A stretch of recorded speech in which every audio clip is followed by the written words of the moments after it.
فارسیشو یادم نمیاد چی بود. اولین ماهی امروز. این الان میره واسه اردک ماهی. اون بزرگ بود، خودش گناه داشت. زور نداره، اصلا صدای بازه رو در نیاورد. یه فروتی میزم روش.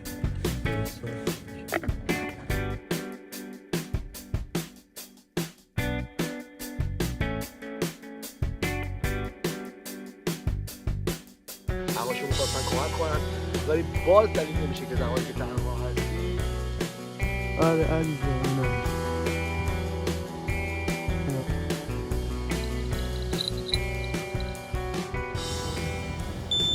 آها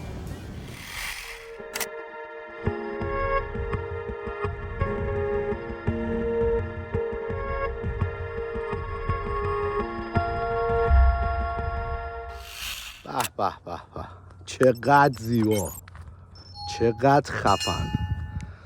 وای مدت ها بود به همچین مکانی نیومده بودم.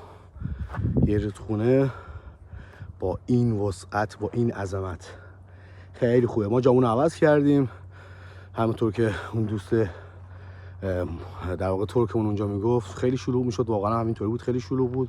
اومدیم این قسمت خیلی سرویس شدیم، ماشین ترکید ولی یه جای خوب پیدا کردیم. اون قسمت میخوام چوبای مخصوص اردک ماهی و عرضم به خدمت شما که گربه ماهی رو بذارم.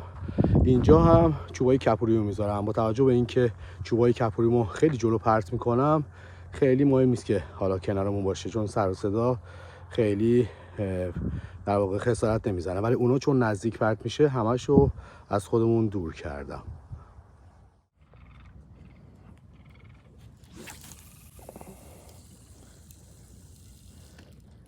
میثم جان زدی؟ آره ولی اسم این ماهی رو به فارسی یادم رفته. اینا به ترکی خدای چی بهش میگن؟ بهش میگن شکم سرخ بهش میگن. فارسیشو یادم نمیاد چی بود. اولین ماهی امروز، کوچولو موچولوه. در واقع شکارش کردم، دیدم داره آروم آروم با این تومه که در واقع این ریسه که فنر فیدر و نخ فلورکربن، یه استاپر و یه قلاب شماره 4 هستش، داشت بازی میکرد. تومش هم ذرت و کرم قاطی بود. خدای فارسیش یادم رفت. خیلی هم تا حالا صید نکردم، فکر نکنم کلا تو عمر ماهیگیریم 2-3 بارم صید کرده باشم، چون تو رودخونه‌های سمت ما اصلا نبود. و عرضم به خدمت شما که اولین ماهی امروزه. خب با توجه به اینکه یه ذره درشت سایزش، خب به درد تومه اردک ماهی نمیخوره، دیگه ولش کنیم دیگه.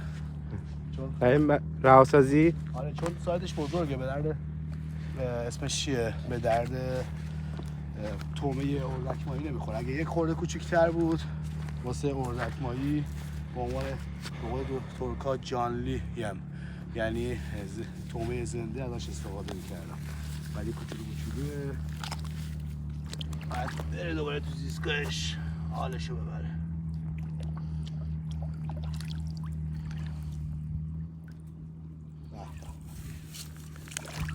بله دمت گرم سامان جان. قربونت، خسته نباشی.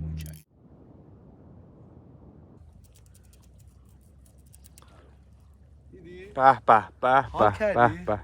گفتم اینا رو باید شکار کنی. به به.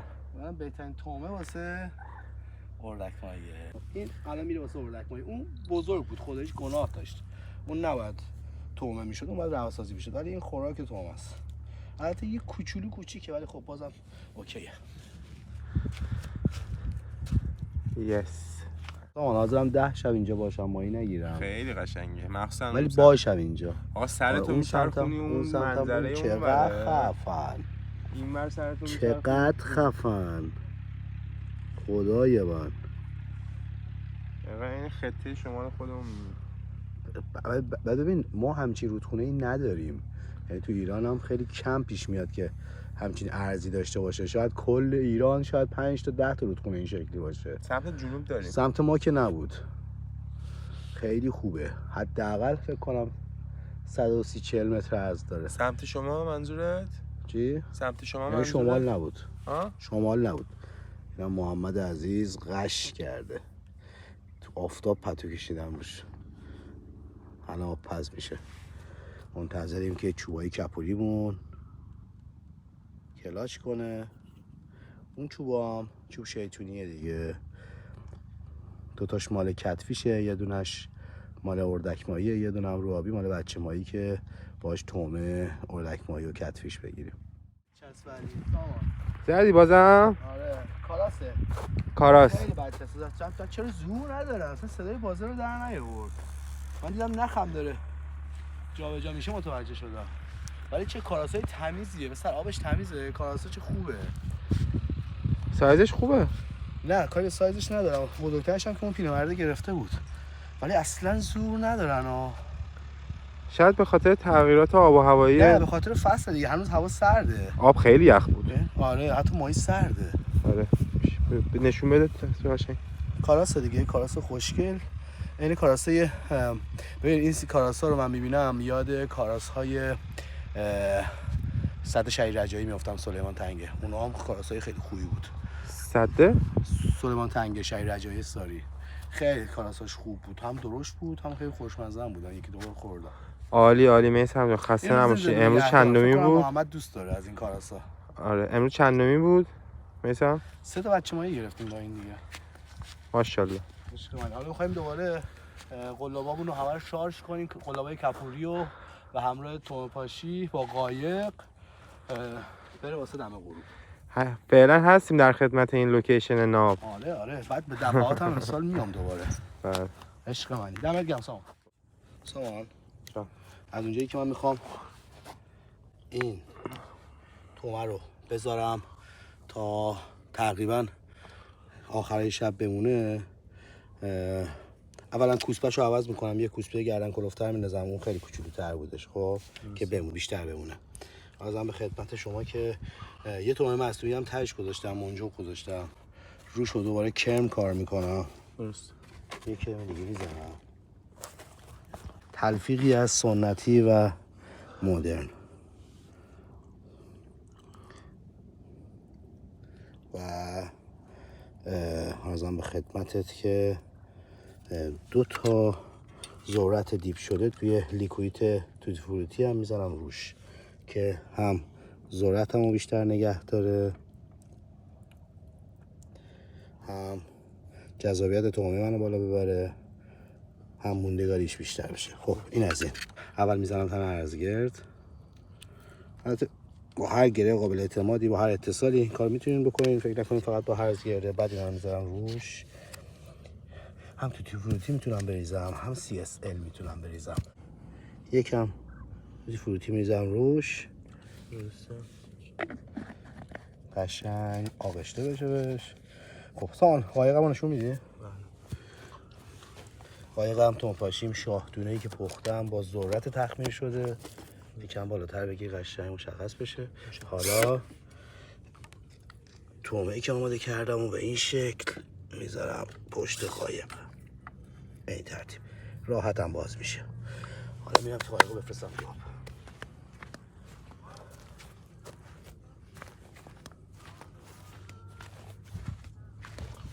خب اول کمونو آزاد میکنم که نخ راحت بره، اطمینان پیدا میکنم که نخ جای گیر نداشته باشه.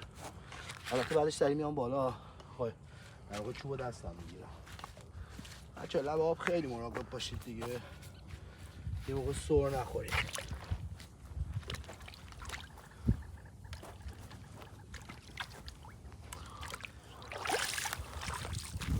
خب چوبو بهتر که دستم بگیرم. شما میتونید چوبو رو پایه هم بذارید زمانی که با قایق دارید کار میکنید. بعد دیگه بیا علی مشهد، این زمانی که بوق میزنی یعنی قفل کرده دیگه، فقط با چپ و راست کنترلش میکنه.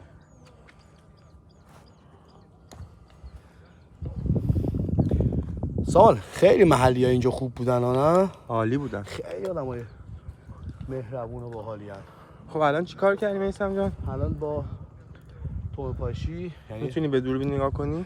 آره الان تمام تومه ها میخوام زنده کنم، ولی تومه هامو به همراه تومپاشی میخوام مستقر کنم. درست. آره این اولین چوبمه دیگه. قایقو فرستادی تا ببینم میتونم زوم کنم نشون بدم.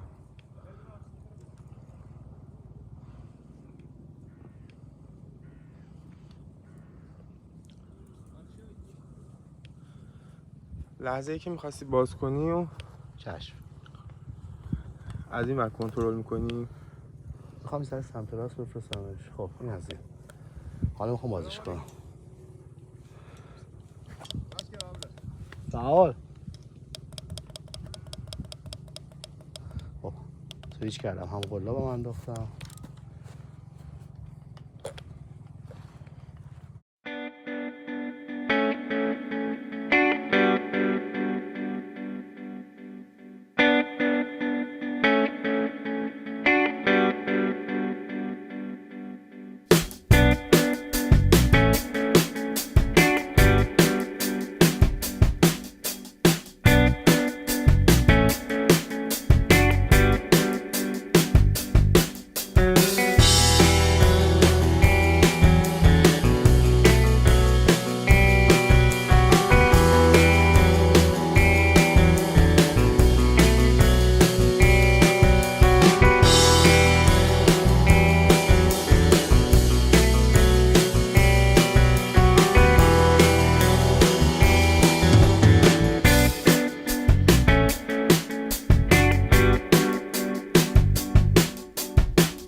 خب رفقای عزیزم خیلی مخلصیم.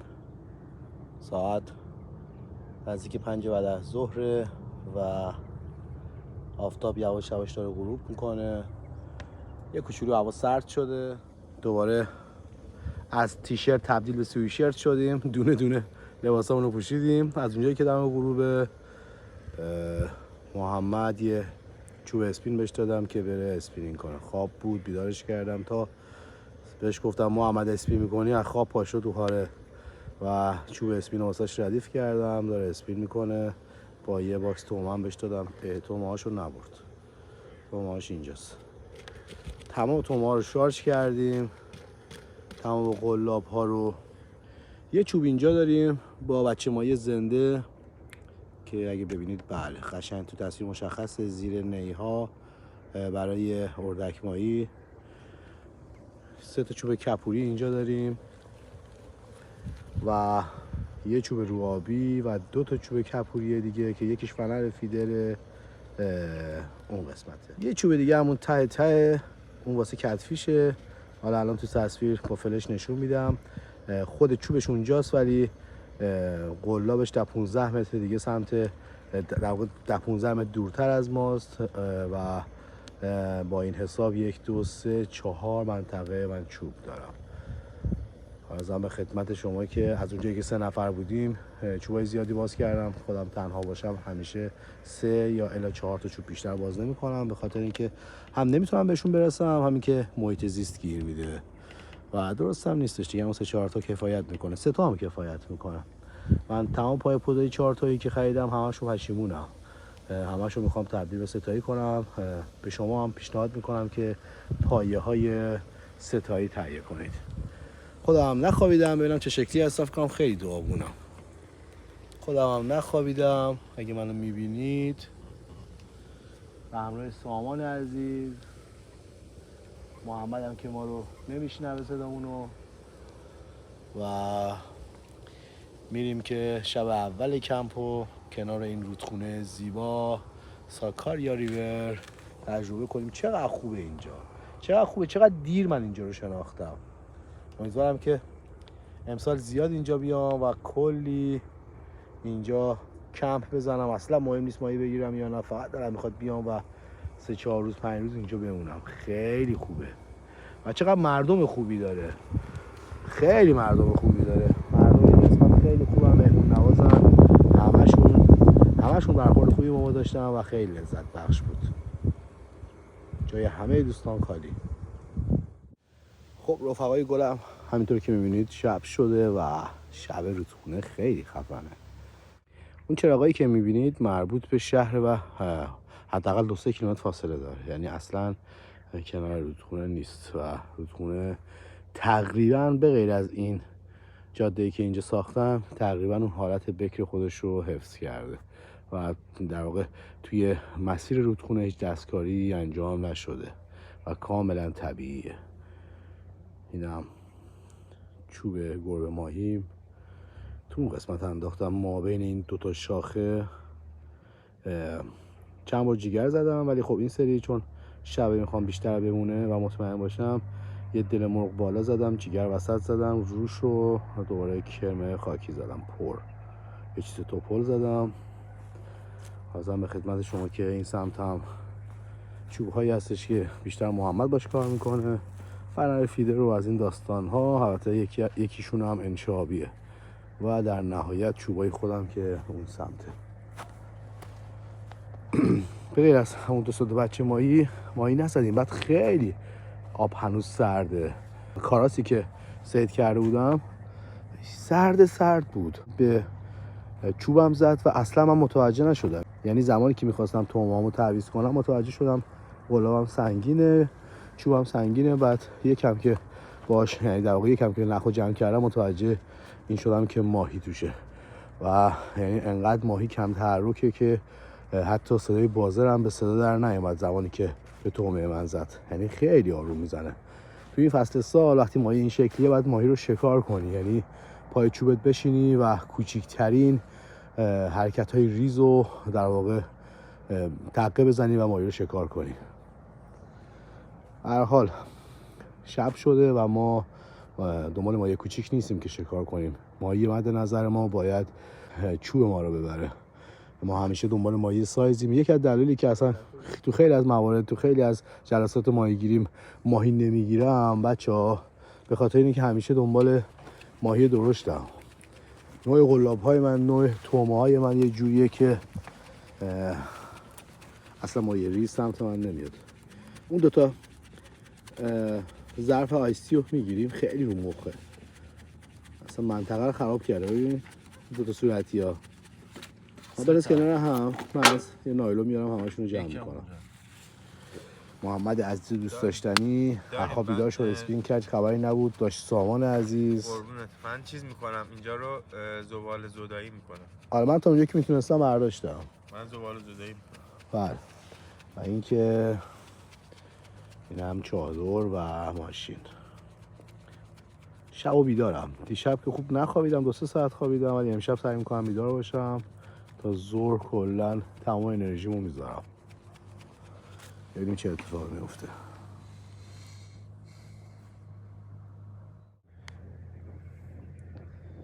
ماهی جون نداره، یه تک میزنه ول میکنه. خب رفقای عزیزم خیلی مخلصیم. ساعت 8:30 شبه و بچه ها رفتن خرید کنن، یکم خرت و پرت کم آوردیم. عرضم به خدمت شما که اینم کمپمون. بچه ها همین الان رفتن، فکر کنم ماشین بچه ها باشه. آره خیلی هم اونجا گله، آره خیلی گله، قشنگ آفروده. امیدوارم که گیر نکنن.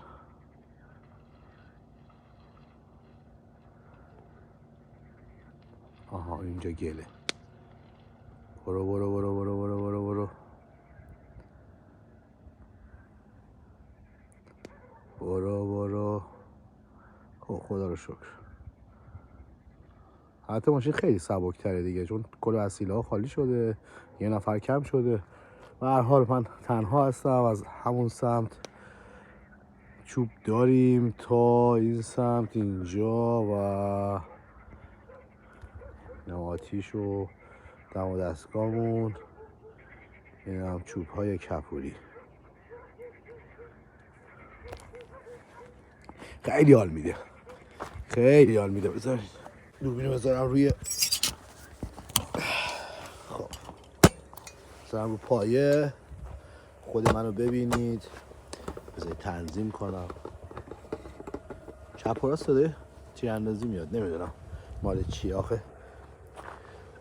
شکارم اگه باشه، شکار صدای مسلسل نمیده، خیلی عجیبه. حالا تو طول ویدیو احتمالاً صداشو بازم میشنوید. هر جا میرم دود میاد سمتم طبق معمول، صافمون کرده. خب تنها خیلی تو کمپ میرم، ولی خب این دلیل نمیشه که ایمنی رو رعایت نکنم. وسایلمو جمع جور میکنم. بچه‌ها که رفته بودن، خب بچه‌ها که اینجا بودن خیلی همه چی پخش و پلا بود، ولی بذارین خاموش کنم. همه چی پخش و پلا بود. بچه‌ها که خواستن برن، اولین کاری که کردم لوازم همه رو جمع جور کردم، متمرکز کردم که بتونم کنترل تمام لوازم رو داشته باشم. و چاقوم تو کیف بود، چاقومو در آوردم، یه تبرم گذاشتم جلوی پام. هیچ وقت احتیاج نشد تا حالا، خدا رو شکر، آمین که هیچ وقت احتیاج نشه، ولی خب دلیل نمیشه که لوازمی که میتونه ازتون محافظت کنه کنار دستتون نباشه و سهل انگار باشید. یعنی بگید پیش خودت که آقا اینجا هیچ اتفاقی نمیفته، این محله بسیار هم انسانای باحالی دارن. من خیلی با آدما اینجا حال کردم، همشون باحال بودن، همشون مهربون بودن، همشون می‌خواستن کمک کنن، ولی باز دلیل نمیشه که زمانی که تنها هستید ایمنی رو رعایت نکنید.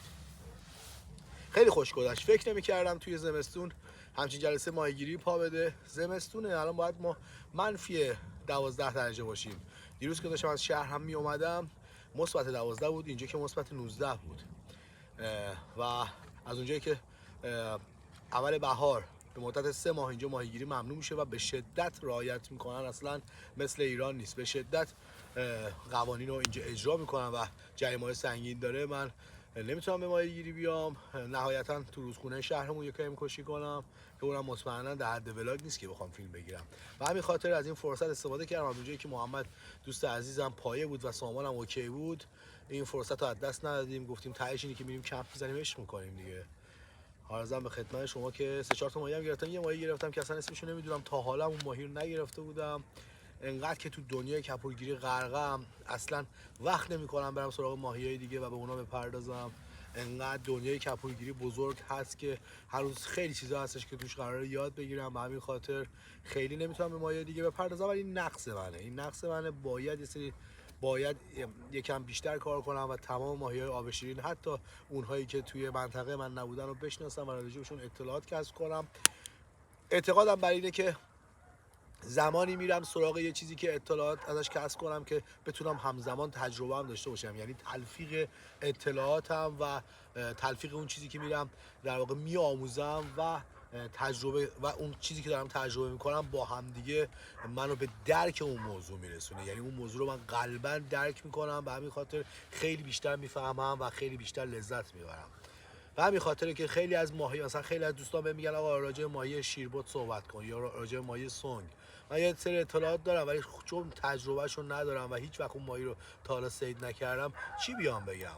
بیام تو ویدیو یه سری چیزا بگم که تجربهشو ندارم؟ درسته یه سری چیزا درست رو میتونم بگم، ولی جالب نیست برای خودم، خیلی جالب نیست برای خودم، خیلی لذت بخش نیست. به همین خاطر سعی میکنم در مورد ماهی هایی صحبت کنم که تجربهشو دارم. خوشبختانه توی کپورگیری انقدر، همینطور که گفتم، انقدر مطالب زیاده، انقدر دانش هست که خیلی چیزای دیگه هستش که قراره یاد بگیرم. به همین خاطر خیلی فوکوس نمی‌کنم سمت ماهی‌های دیگه، ولی خب این دلیل نمیشه که اسم این ماهی رو ندونم.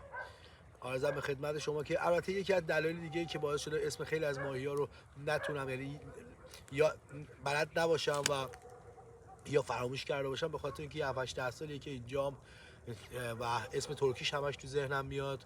اینم خودش تداخل ایجاد میکنه. به هر حال بچه‌ها رفتن، گفتم یه گپی با شما بزنم و عرضم به خدمت شما که یه سری مسائلی که توی کمپ زمانی که تنها هستیم باید رعایت کنیم و گفتم توی این گپم بگنجونم و در قالب یه محتوا تقدیم نگاه پاکتون میکنم. هر دانشی راجع به ماهیگیری، هر اطلاعاتی که هستش از صمیم قلب در اختیارتون میذارم و از این فرایند لذت میبرم، چون تو مرحله آموزشه که همینطور که گفتم من به درک واقعی و مطلب میرسم. دودو ببین ولم نمیکنم، من بشینم اینجا میاد سمتم. صاف کردیم دود ما رو. و هر حال ویدیو طولانی شد، خیلی مخلصیم. شبو میخوام بیدار بمونم، با اون که دیشب نخوابیدم ترکیدم، ولی امشب هم میخوام بیدار بمونم و تا صبح اینجا عشق کنم کنار رودخونه. واقعا فکرشو نمی‌کردم که وسط زمستون همچین فرصتی پا بده. یه حیوان دیدم اگه بتونم پیداش کنم فکر کنم شغال بود. آره عزیزم ایناش چه خوشگله هست. باش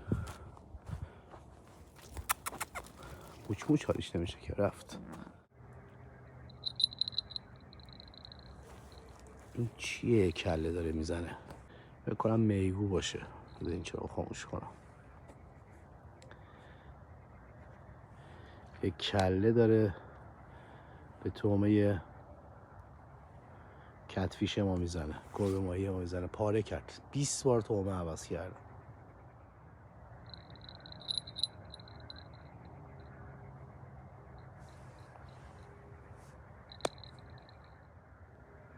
فکر کنم میگو باشه چون ضربه‌های خیلی ریز میزنه. من آنتالیا که با همین چوب و چرخ کتفیش گرفتم تو تایم شب بود دیگه. یکی رو 11 شب گرفتم، یکی رو 4-5 صبح. بعد مابین تکونای درست یهو ضربات ممتد میشد و دیگه ماهی میومد بالا. البته واقعا انتظار نداریم، ما وسط زمستونیم. خیلی عجیبه که الان داره یه کوچولو هم حتی ماهی تغذیه میکنه. خب رفقای عزیزم، ساعت از 12 شب گذشته. من 2 روزه که نخوابیدم. دیروز کلا نخوابیدم، امروز هم نخوابیدم. اگر واقعا میخوام فردا ماهی گیری کنم صبح و انرژی داشته باشم باید یه چند ساعتی بخوابم. خدا رو شکر سامان بیدار شد، چون منطقه به هر حال ما نمیشناسیمش خیلی. کلی چوب هست، کلی لوازم بیرون هستش. بهتره که یه نفرمون همیشه بیدار بمونه. سامان بیدار شد و من میخوام چند ساعتی اگر بشه بخوابم، چون همیشه تو جلسات ماهیگیری تقریبا نیمه هوشیار میخوابم و این نیمه هوشیار خوابیدم باعث میشه که من مثلا اگه نیم ساعت دیگه یه تک بوق زد من سریع از جام پاشم و دیگه وقتی پا میشم دیگه هم نمیتونم بخوابم. به هر حال اگر فرصت پیش اومد، اگر همه چی اوکی بود، یه 2-3 ساعت میخوابم. صبح میخوام تمام انرژیمو بذارم رو 8 چوب با کلی سیستم متفاوت و تومه متفاوت، ببینم که آیا میتونم تو زمستون یه مایه سایز بگیرم یا نه، یا روند کسل کننده و بدون مایه سایز سال گذشته همچنان قراره تکرار بشه. به هر حال تمام تلاشمو میخوام بکنم. امروز هم کلی تلاش کردم، یه سر پای چوبا بودم، یه سر بهشون میرسیدم، مخصوصا چوبایی که قراره هر نیم ساعت یه بار، 40 دقیقه یه بار یا 20 دقیقه یه بار سرکشی بشه بهش. به همون رو سرکشی کردم. چوبای کپوری هم هر 3-4 ساعت یه بار در آوردم، دوباره پرت کردم و عرضم به خدمت شما که البته 4 ساعت که بیشتر، یه 5-6 ساعت یه بار، یعنی اصلا نمیذاشتم 6 ساعت بیشتر بشه، چون تومه‌های من یه جوریه که یعنی همون بعد 6 ساعت هم که می آوردم بیرون تومه‌ام سالم بود. برای همین هر 6 ساعت یه بار چوبای کپوری در آوردم و دوباره به تومه‌ها لیکوید زدم و تومه‌ها رو درست میکردم و دوباره تو منطقه مورد نظرم مستقر میکردم. یکم بخوابم ببینیم که صبح چه اتفاقی میفته. سامان جان دمت گرم. شب بخیر. خب رفقای عزیزم خیلی مخلصیم. ساعت 6:20 است و من یه 20 دقیقه نیم ساعتیه که کارم تموم شد. چوبای کپوریم 2 تاشون ریسه‌شون رفته بود، چون این رودخونه وقتی وسط پرتاب میکنی در واقع ریسه خودتو درگیر جریان آب میکنی و جریان آب اونو میکشه. مطمئنا وقتی جریان آب ریسه رو بکشه احتمال داره که آشغالایی که تو کف بستر دارن حرکت میکنن با جریان آب بهش گیر کنن و به هر حال ریسه رو از دست بدی.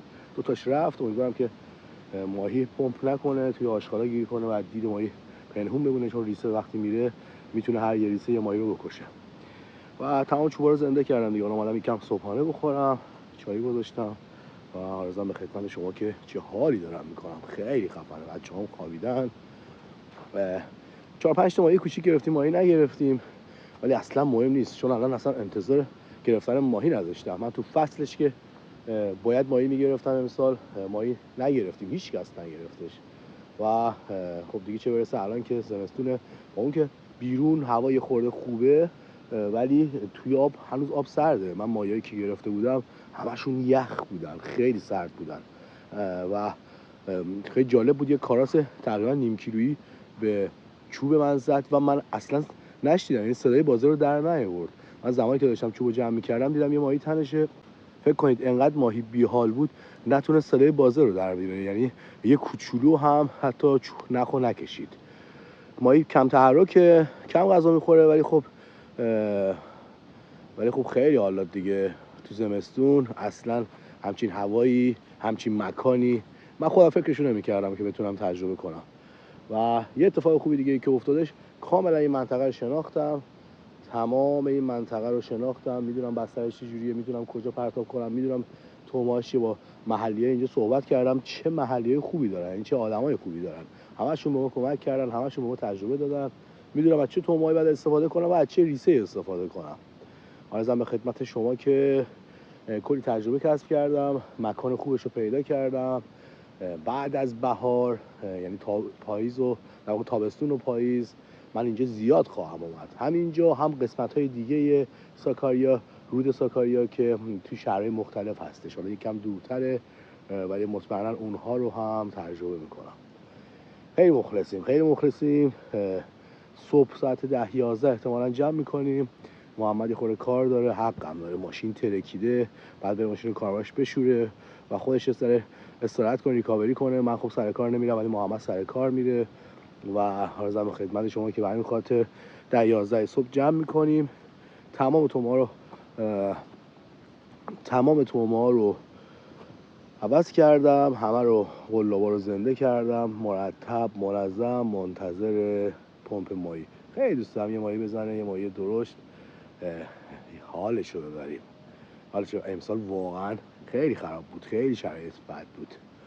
من خودم خیلی لذت میبرم از ماهی گیری، وقتی میام به کمپ خیلی لذت میبرم، ولی وقتی ماهی نیستش یکم زدال میخورم، چون خیلی از دوستانی که تو پیج هستن تازه ماهی گیری رو شروع کردن و خیلی دلشون میخواد در واقع بیرون کشیدن و پمپ ماهی رو ببینن و از اونجایی که ماهی کوچیک این اتفاق رو رقم نمیزنه و فقط ماهی درشت میتونه این اتفاق رو رقم بزنه و در واقع صدای بازار تو صدا در بیاره و کلاج تو ببره، یعنی چرخ تو کلاج کنه. و همین خاطر امسال نشد که این اتفاق بیفته، ولی خب امیدوارم که خیلی زود این اتفاق بیفته.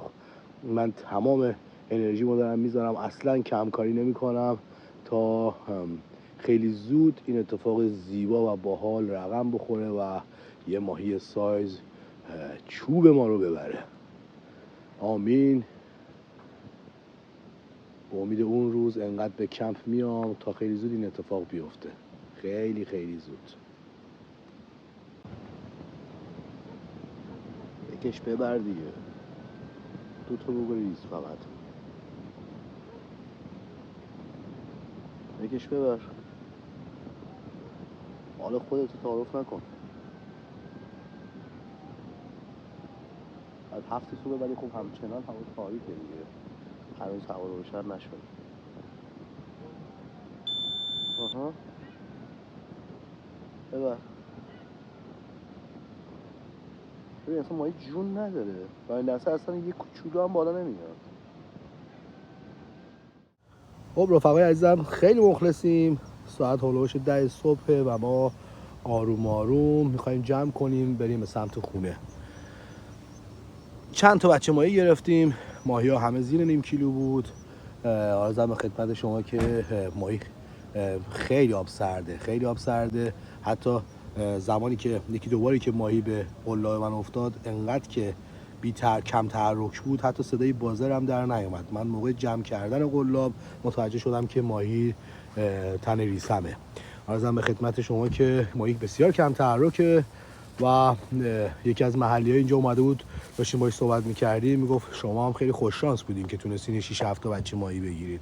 اصلا تو این فصل سال چی سامان؟ سایز ماهیمون رو حد زدم. آره انقدر که طرف اوکی بود میگفت آره ماهی کوچیک گرفتین دیگه، نه چون میگفت ماهی درشت تو این فصل سال اصلا خوراک نمی‌کنن. به هر حال این کمپ هم داره تموم میشه و ما می‌خوایم بریم به سمت خونه. استارباکس داریم اینجا، کافه موکا داری. تازه از خواب بیدار شدی، حالت قشنگه دیگه نه؟ تا صبح من و سامان بیدار بودیم آقا، تا صبح تو چادر و تو ماشین خواب بود.